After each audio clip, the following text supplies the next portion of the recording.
Hello, and welcome back to Zero Books and Repeater Media. My name is Kyle, and today we have some encounters with the horror of historical change and anxiety of the social world on the big screen. This time in Soviet Russia. That's right, we're here to discuss Fear Before the Fall, horror films in the late Soviet Union, out now from Zero Books. I'm very happy to be joined today by this book's author, Soviet historian, New England's own Alexander Herbert. Alex, thank you very much for being here. Hey, thanks for having me, Kyle. No worries. Before we get started, if you just wanted to take some time to introduce yourself to viewers and listeners, tell them a little bit about your work and your interests, and just let them get to know you a bit. Sure. My name is Alex Herbert, as you already got. I am a historian of the Soviet Union. In particular, my academic work is on environmental history of the Soviet Union. My dissertation research was on the Leningrad St. Petersburg Dam and the project of flood control throughout the Soviet period. But, a lot of these topics, especially in academia, you render them a dissertation and it disappears into the void of dissertations, or, over a long period of time, you turn that dissertation into a book that then becomes read by about 5 other academics, and it goes nowhere. And so I got into academia to be a teacher, first of all, and I like the freedom that college level teaching gives you to create your own curriculum. And in that sense, I am a firm believer that the best way to educate is by making content that is accessible, that is enjoyable for the people that you're trying to teach.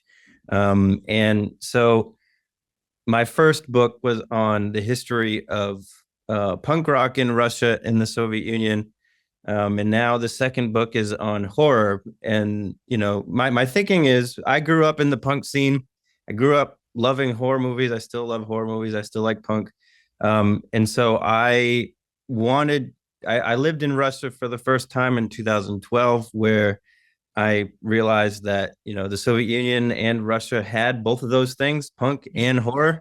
Right. And I was so excited about it that I wanted to, understand it on a more fundamental level. And then after I got involved in the Russian punk scene, and after I had seen some horror films from Russia and the Soviet Union, I thought that it would be interesting to bring that content to Western audiences, and also, to potentially use it as a way of introducing people to the history of the Soviet Union or Russia today. In addition to that academic stuff, I also run Red Ink Community Library, which is out of Providence, Rhode Island, with a great friend of mine. You can find us. We're on Twitter and Instagram and all those things. It's just Red Ink PVD. And that is a organizing space for leftists, broadly conceived. So the DSA meets there, the Communist Party Club of Rhode Island meets there, the PSL meets there, various anarchist groups have meetings there. And some of you might know it from the Nazi attack that happened there last year on Red Books Day. But, give that a follow if you can. It's been a real pleasure doing that. It's a lending library, so you can come in and you can also rent, borrow books. And let's see, what else do I do? I guess that's the gist of it. Yes. DIY is what you do. That's it, exactly. Which is I grew up, so I feel strongly about the connections between the kind of academic work that people can get up to and roots in punk and hardcore and DIY, because that's the exact kind of environment that I came up in Florida. And I'm curious, in particular, the oral history project that you were referencing earlier on, you document it. It sounded impressive, but it was a period of 5 years worth of gathering oral history, right? You took several, it was over a period of living in Russia a couple of different times.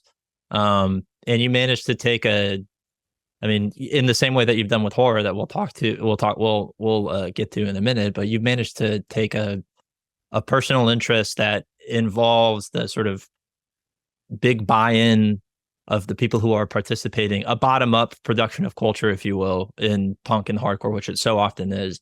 Yeah. um, foundationally, and managed to turn that into oral history.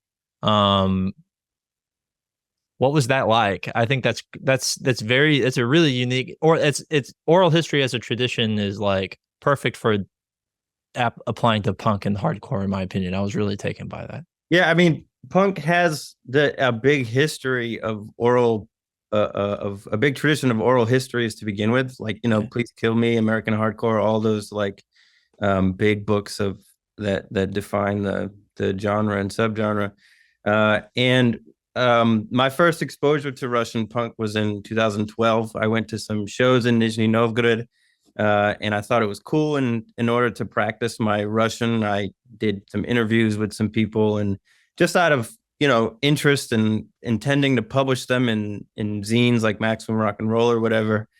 Just got some interviews. But then every time that I returned to Russia, whether it was in Moscow or St. Petersburg or anywhere else, I essentially did the same thing. I would connect with punks in those cities and go to their shows and then interview them. And eventually, I think by around 2015, the idea of actually making a book came via a friend who recommended it, actually, because I at that point I had something like 20 interviews already, didn't know what to do with them.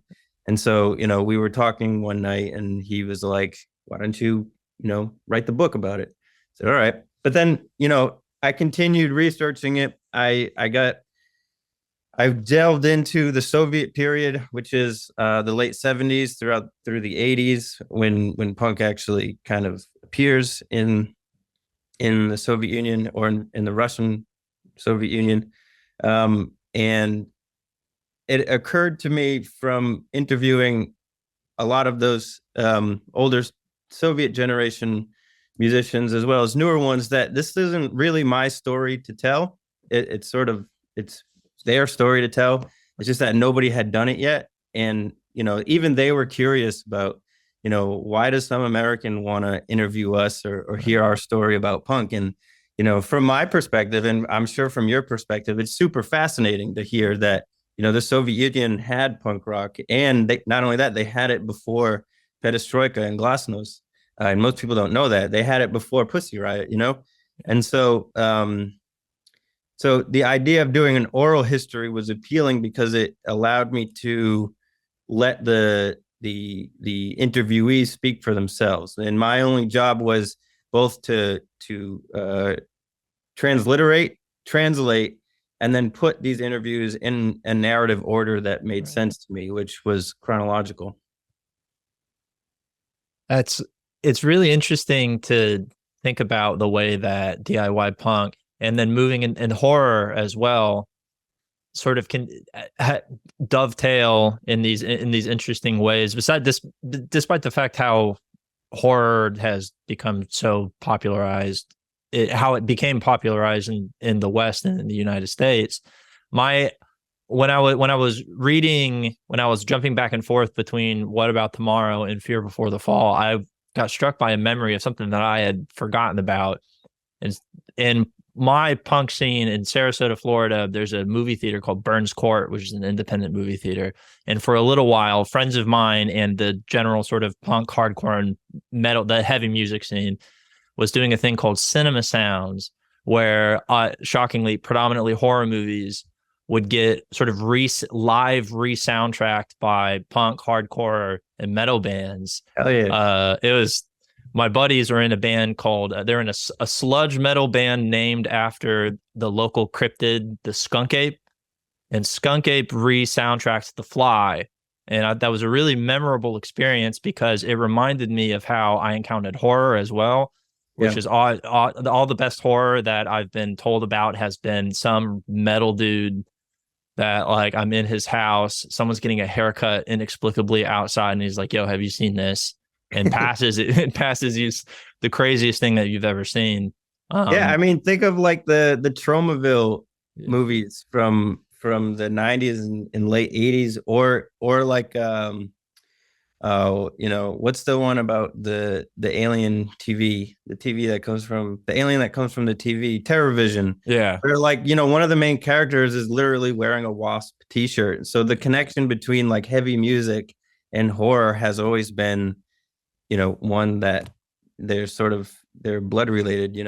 Yeah, for real. I'm interested. So your history with horror, um, how did you start to study? You talked about you study Soviet history, environmental history, very particular subsection of the field. My training's in history as well.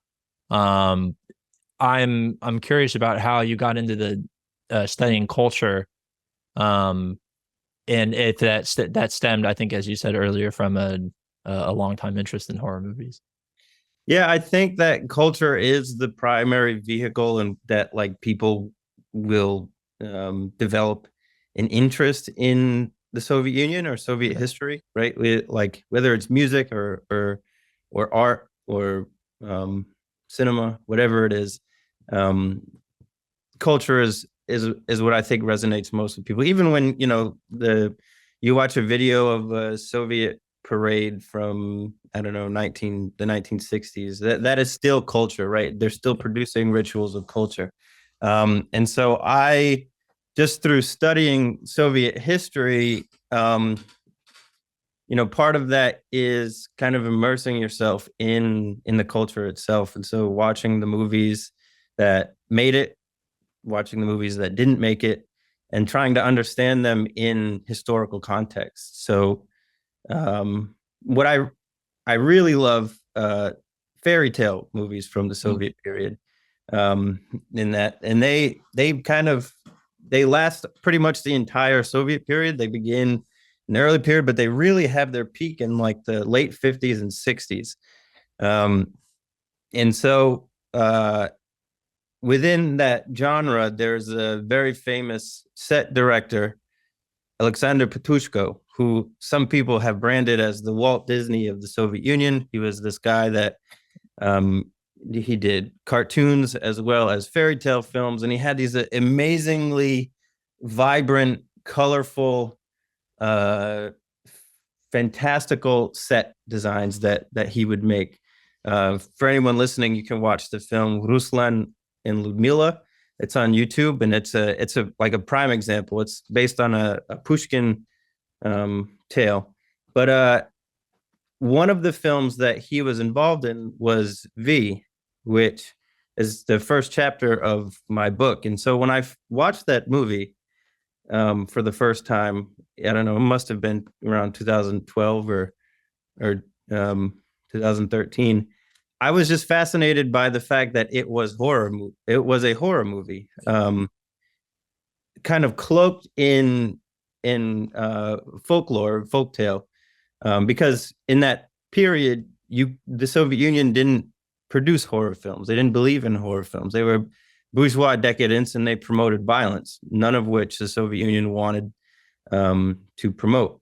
But the writers and the directors could categorize this film as a folktale. It's a story that is originally written by Nikolai Gogol, the I guess now Ukrainian writer, and so that sort of became the first, maybe consciously, maybe not consciously, horror film of the Soviet period, and the one that also got me interested. And after watching that, I was curious, what else exists in the Soviet Union that could be described as horror? And you don't really get much until the late 70s. And then, of course, during Perestroika is when the genre really emerges.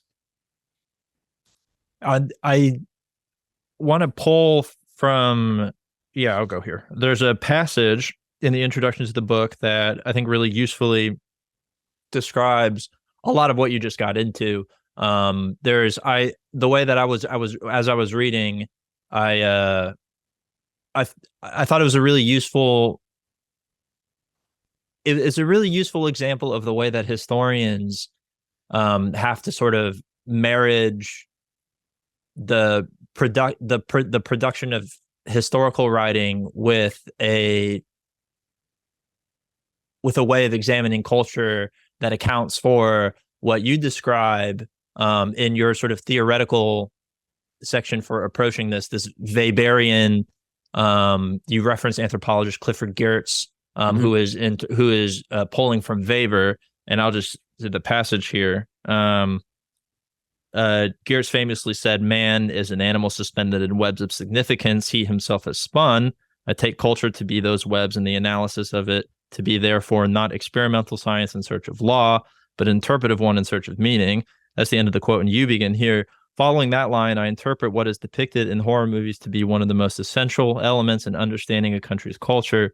We cannot understand the late USSR in its totality through these horror films alone, but we can gain a sense of the anxieties and fears that resonated with viewers. And not to go on too long, but I like this next section too.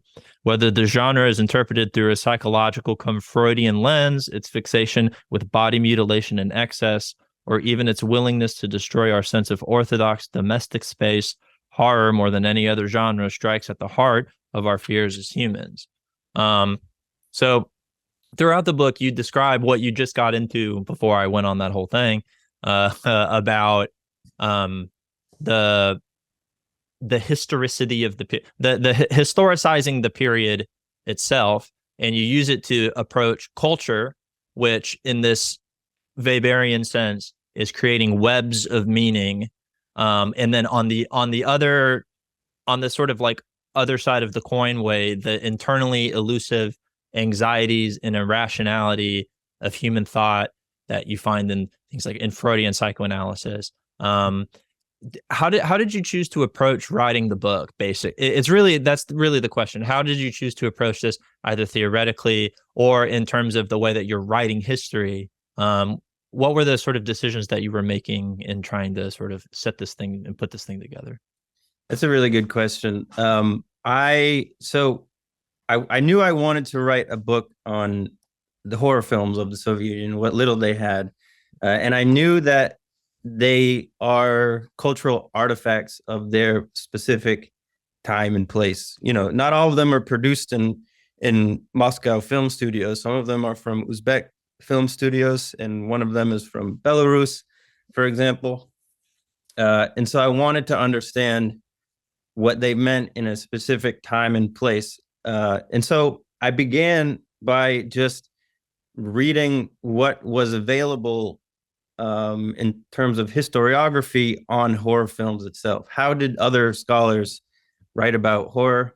You know, what's the consensus about what horror means, and why we as fans are fascinated by horror, etc. And so after doing that, it became pretty clear to me that a lot of their arguments is that horror reflects fears and anxieties of a given time and place. Particularly, I referenced the Cold War in the United States. There's no coincidence that horror films, the ones that most of us really love in the United States, come out of the late 70s or the 80s, right? In the 80s, it gets particularly like graphic. We get like killer clowns from outer space. We get, I don't know, mutants from, I don't know, created by toxic sludge and all of that, which in the context of the Cold War are a reflection of the possibilities of nuclear annihilation, right? Or a state's capriciousness, or even just fear of, what is in space when they're talking about Star Wars and blasting missiles out of space. What happens to up there, and it isn't affecting, a planetary or a galactic system or whatever. And so it occurred to me that the Soviet Union kind of had the same exact approach to horror when horror became an established genre, that is mostly in the 80s. But then, you can watch the films from the 80s and you can see very direct references to like post Chernobyl anxieties over contamination, or the the supposed moral decline of women, which is a theme that appears in the 90s. A lot of conservative members of the Communist Party blame the decline of women in etiquette to the decline of the party's influence itself. You can see these fears, these anxieties, or these explanations for collapse or failure being acted out in these films, or being rendered into a form of literal horror and not just metaphorical horror. And so, and that's in the 80s. And so I went back and watched V again, and The Savage Hunt of King Stock, which is from the late 70s. And I wanted, and those are older pre-perestroika films that I wanted to also see, well, what do these films say? If we understand and we buy the argument that during perestroika, when horror is accepted and directors are able to create horror films officially, what is it? Does it do the same thing before that official sanction in the late 70s or in the 60s? And I found that it does, although the messages are less obvious. They're a little more coded. I think it's in the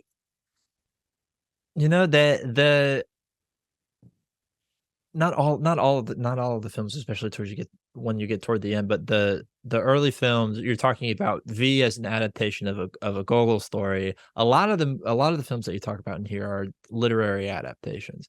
Now that's not uncommon necessarily, but I found it interesting how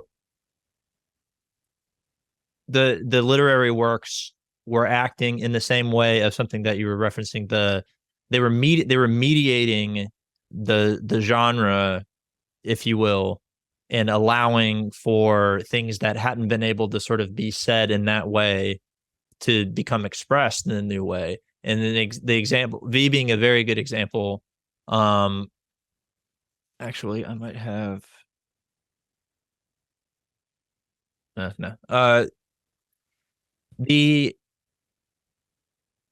The marriage in the first chapter, you talk about it's considered to be the first Soviet horror film, and its marriage between folkloric elements and changes around the social world, particularly in production and consumption, and anxieties about what exactly that means for the changing society. Do you want to explore sort of the historical context behind that particular chapter, and maybe as an exercise in sort of demonstrating how the book really, because really that's what you do throughout the entire book. You track it historically, and then use these cultural webs, as we were talking about before, to sort of move in a couple of different dimensions within that linear historical space. Yeah. V is a really great example, and in my opinion, probably the most entertaining of the movies that's in the book. I mean, some of them are fine, but some of them, I did the viewing for you, so you don't have to view them yourself. Particularly the films from the 90s, because as you said, a lot of them are film adaptations, and a big part of that is just, between 1921 to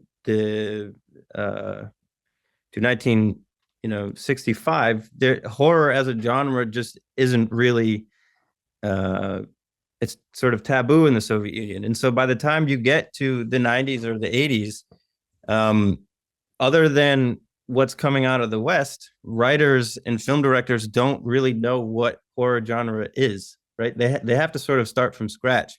And so a lot of these 90s films in the late 80s films, you see a lot of tropes, like misused tropes, that, by that period in the United States, we had gotten over them, at that point. But to go back to V, I can try to historicize it for the listeners in the way that I do in the book.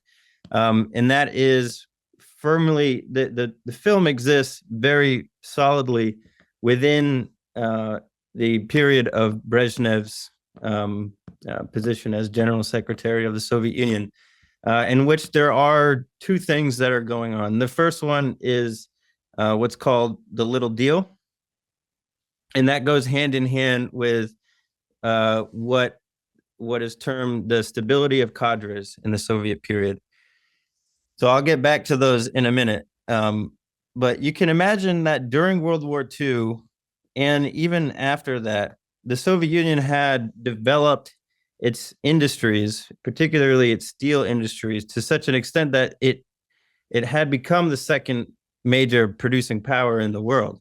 A rapid increase in industrial production that was geared towards defense ministry, and not so much consumer satisfaction. So by the end of the war, instead of turning to consumer satisfaction, the late Stalin period turns more towards agricultural production and monumentalism. It wants to build monuments to the victory that it had against the fascists. Stalin dies. Khrushchev becomes the new leader of the party. And of course, everybody knows about de-Stalinization. And part of the campaign for de-Stalinization is a promise by Khrushchev to turn Soviet industry toward consumer satisfaction, right? It wants to pivot to increase the living standards of the Soviet people so that they can buy things to make them happy as consumers, and so that the industries of the Soviet Union are no longer working pretty much exclusively for defense and for the state, the defense state, military industrial complex. Khrushchev doesn't really capitalize on that promise at all. He gets wrapped up in political problems, and everyone knows about Cuban Missile Crisis, et cetera, that really divert his attention, and his agricultural campaigns to try to feed the Soviet Union and export grain. But it fails. And it fails so miserably that, Khrushchev is looked at as probably the least favorite of all former Soviet leaders. But after him, Brezhnev comes to power. And I do like to view Soviet history in terms of these leaders, because they did have different approaches. Of course, they're all operating within the same party. They're all aiming to improve living standards for Soviet people, but they go about it a little bit differently. And by the time you get to Brezhnev, you have, as I mentioned before, the creation of what's called the Little Deal. And the Little Deal is Brezhnev and his cabinet admitting really that a black market exists, first of all, and that they can't do much about it. The black market is something that they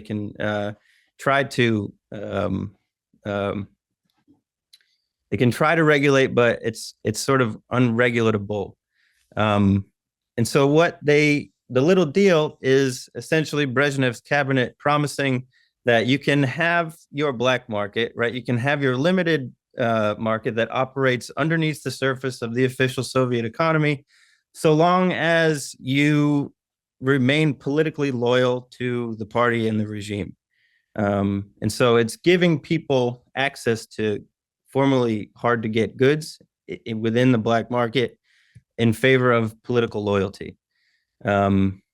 Which opens up the floodgates, right, for new forms of consumerism. In the Brezhnev area, for example, you get the emergence of counterculture like Stylyagi, which most people may have heard about. That's where you get the Bone records. And during that period, there's the party conservatives really don't like, and they don't want to encourage the spread of these countercultures. Well, under Brezhnev, it's okay. Let the kids do what they want to a limited extent, as long as they are not undermining the party in any way, right? As long as they're not interfering with the mechanisms of the state and the party, do what you have to do. That's the Little Deal. And that is enforced by what's called the stability of cadres, which are people put in positions of power throughout the Soviet Union that are also politically loyal to Brezhnev and his cabinet. And finally, to do that, part of the promise of doing so is, again, the old Khrushchev promise to pivot industry towards consumer satisfaction, which Brezhnev and Alexei Kosygin, and the two party members who are kind of the leaders of the party at this point, they managed to do that. And a good example is the emergence of the personal automobile at the time. So if you think of, for example, the car industry, the Soviet Union can't just mass produce cars and distribute them to people. They have to also invest in building the infrastructure for automobiles to be tenable in these Soviet cities and across cities. The automobiles, you get washing machines, all of these personal household items that were formerly difficult to get. The Soviet industry is now pivoting towards satisfying those average consumer needs. There are people within the party, particularly ideological conservatives, who view this as a potential danger, right? And the party's number one theoretical journal is called Communist, and it's where party members openly debate each other on theoretical issues. And in this period, from the mid 60s throughout pretty much the first half of Brezhnev's leadership, one of the main topics that they're debating is the status of a consumer culture under developing socialism, right? How do you allow Soviet people to consume these goods that are intended to improve their living standard without giving too much, without making them sort of gluttonous in the same way that the capitalist West is, right?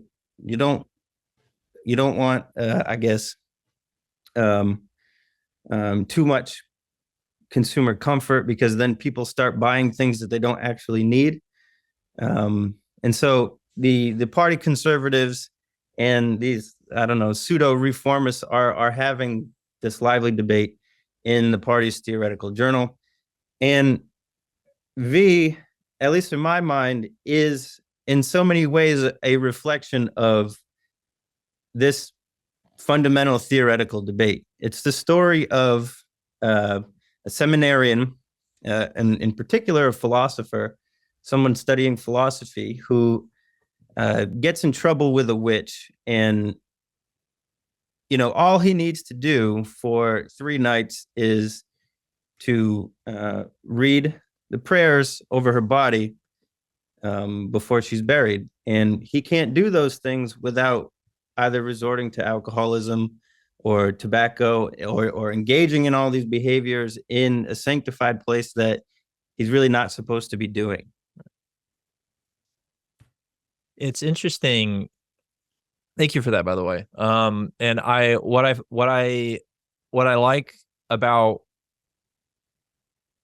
that what thematically keeps popping up throughout the book in different contexts is the expression of these anxieties that exist directly at this weird intersection of the social world, the culture that's produced in conversation and intention with that social world, and then the excavating personal anxiety alongside with consumerism as this sort of reflection on identity. And I think the other thematic element throughout the book that jumped out the most to me, is partially my research biases showing, is the anxiety around religion and spirituality. V is this mediation in sort of past and present, as this it contains within it all these sort of, like, you have, as you so neatly described, on the one hand, if we're historicizing at the very top of the sociocultural and economic environments that produced the film that we're watching, we find anxiety about anxiety about changes in production and individual people's expression under those changes. And then when we move into other films, you can see sort of almost similarly this, like, I'm thinking in particular about Mr. Designer, and the I believe the words that you used were the way that it described a spiritual insecurity in time, or of the time. That's what it was. Mhm. What was it like thinking about thinking through everything that you just talked about, but also from the perspective of religion? And I'm also interested in the changes of the characters and the various actors who were involved in filmmaking. On the one hand, at the beginning of the book, you see this closer amalgamation of um, sort of figureheads from previous eras in Soviet filmmaking. And then as you go along, you get introduced to these first time filmmakers. And then eventually at the end of the book, you end with the werewolf film that was the first American Russian collaboration, I believe. Mhm. Um, yeah, I just overloaded you there. I apologize. No, that's okay. Both really good questions. I'll start with the religion one because I'm also interested in that, and it is definitely a theme that comes up a lot. Um, Inherently in the vampire films, there's two vampire films. Religion is implied there. Directly in V, it has these certain like close-up shots of the icon of Jesus that looks at Homa with contempt every time he does something sinful. And then, as you said, in Mr. Designer, it's pretty explicit that religion plays a role there. And so there's this notion that has sort of been promoted in Cold War liberal academia, and that is that the Soviet Union systemically secularized Soviet society. And there is an extent to which the state did, at certain periods, go after the church, but the state always understood that it could never eradicate religiosity, right? There's no way to do that, and not only that, but some readings of Marxism are fully compatible with spirituality if that's what you want. But what does happen is institutional religiosity retreats indefinite, and people start to practice religion at home. And so it was very common in a Soviet household to see, I don't know, a portrait of Lenin next to an old Orthodox icon, side by side. And this person, with those things hanging on their wall, they weren't going to church every Sunday, but they were definitely still at home religious in some way or another. So we don't see a secularization of society per se as much as we see or a secularization of state per se. We do see a secularization of the state, but not of society. Which the evidence there is that after the collapse of the Soviet Union, there's polls that are taken. The Russian Orthodox Church is reincorporated as an arm of the state, and there's polls taken where the vast majority of people claim that they always have been Orthodox or some form of Christian or Muslim, or whatever, depending on where they're hailing from. But in the Soviet period, nevertheless, I think that the imagery of the church, as for its, I hate using the word policing, but for its policing purposes, serves a purpose to the Soviet state, right? And so in V is the best example of that.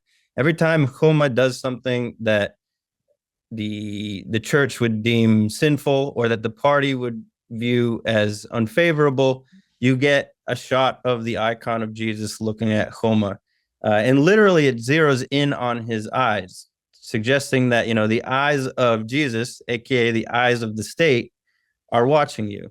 Not in any kind of creepy way, but just to say that, you're only condemning yourself in engaging in these unethical behaviors. And I think that religion plays that sort of role throughout these films. Mr. Designer, in sort of the same way. I mean, in Mr. Designer in 1987, coming out of the disaster that was Chernobyl, and the realization that the planet is changing. The Club of Rome meets the Soviet Union is not a part of that, but it still is cognizant of the scientific consensus that the globe is changing itself, and part of that has to do with the draining of the Aral Sea, the natural disaster in Chernobyl, and there becomes this question of man as a historical force, right? Of course, the concept of the Anthropocene isn't thought of yet, but the Soviet people in particular, and even Western liberal academics who are really quick to condemn the Soviet Union, they brand it this kind of form of Prometheanism, right? And this belief that humans have the capacity to control nature, whether that be physical nature in forms of dams and seas, or nature as in humans themselves. So Mr. Designer is the story of a man literally playing God and creating this mannequin that is so lifelike that it comes to life, right? It's literal. It's a Frankenstein story, but in a different way. And so there's a warning there, because ultimately what happens in that film is that the mannequin gets the better of the creator of the Frankenstein character. And so there's a message being sent here, right? That if you mess with nature, it's going to bite back, right? And that's something that the Soviet Union is at that time experiencing on every scale imaginable, right? In terms of the social reactions that are happening on the ground in places like the Baltic states, where nationally people are calling for independence, and it's happening on the union level, in which the Aral Sea has been completely salinized and drained. It's no longer one of the biggest bodies of water, or the Chernobyl disaster is, of course, very present there.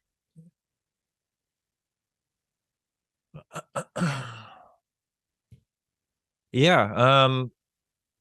I was struck by the sort of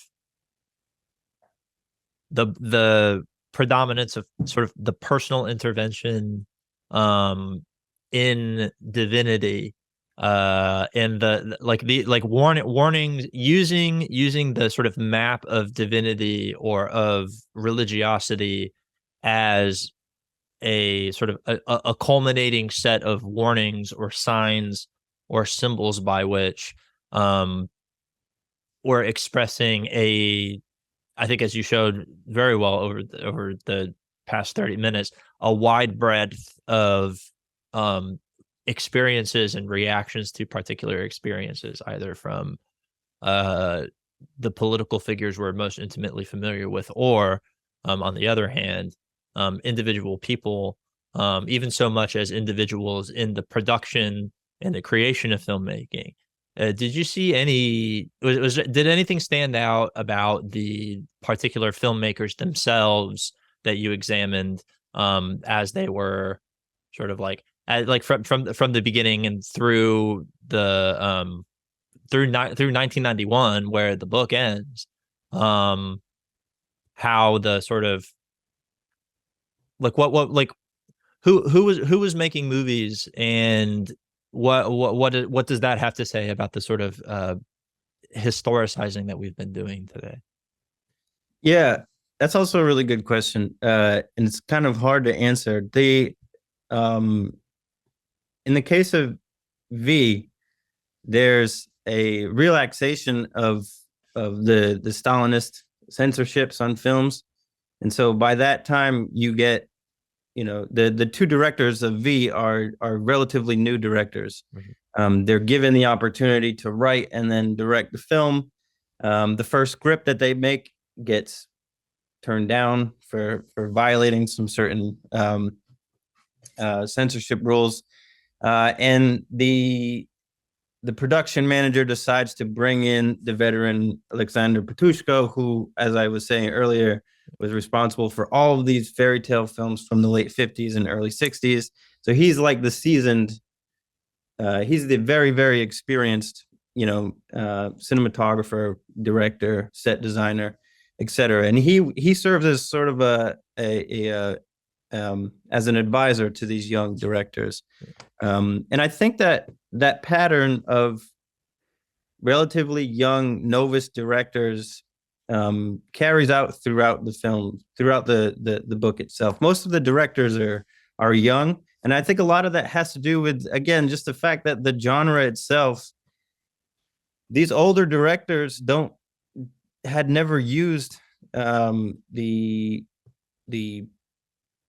genre to tell stories before. They don't know how to create horror films because they weren't allowed to, and that's not how they made their careers. And so by the 90s, you get a lot of new novice directors that are experimenting with it for the first time. And it's also for them an opportunity, right? Because now that the genre is allowed, and these older guys have the lockdown on melodrama and sci-fi and historical fiction. Now is a chance for these younger guys to make a name for themselves in a new genre, and so that becomes horror. It's very there's a I think there's a really poetic opportunity.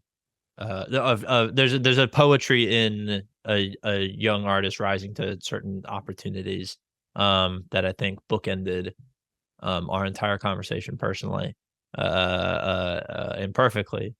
Is there anything else that you want to leave people with? And also, is there anything that you would else you would like to plug, and let people know where they can find you once the interview comes out? Yeah, I'll once again plug the book. It's Zer0 Books did a great job in printing it and layout and all that. And it's really a collaborative effort. The artwork is done by a local artist in Providence that I commissioned to do it. It's not that big of a read. It's about 114 around there pages. Something like that. It's pretty short, and I hope enjoyable. So if you can pick that up, I just recently got Twitter back. I didn't have it for the longest time because I'm too polemic sometimes. So I got, I had to take a break from it. You can find my Twitter. It's Alex T. Herbert, all one word. It looks like Alex Thurbert. You can find me on Twitter. I'm also at Punks Around on Instagram. I'm always posting stuff about music, horror, Marxism, Leninism, etc. And also pictures of my cat, whose name is Carl. You can see that as well. Also, of course, follow Red Ink, the community library in Providence. Even if you're not in Providence, if you're a musician or a performer of some sort, Red Ink also hosts events. We would love to have you. If you're, I don't know, most people traveling between New York and Boston for shows, stop in Providence and perform at Red Ink. We'd love to have you, and it's free to perform there. Definitely look that up. And I think that's everything I have to plug. I have one more thing to plug. Fear Before the Fall, horror films in the late Soviet Union, is out right fucking now. Go get it. It's a good, fun. It's a fun read. It was nice to sit and we were talking before the conversation. It was nice to sit down and just read something that explains geopolitical ideas in clear and concise language, and then gives you a movie to watch if you feel like it. And if not, you got a plot summary. So it's out now from Zer0. Go buy it. Alex, thank you very much. I look forward to the next time that we chat. I'm sure it will be sometime in the future. Yeah, no problem. Thanks for having me. We appreciate your support of the imprint and the channel. Subscribe to Zer0 Books today on Patreon. Your material support helps us to promote a variety of perspectives on the left. Also, discover the many titles, new and old, that Zer0 has curated. Navigate to any of the links in the show notes to extend your support.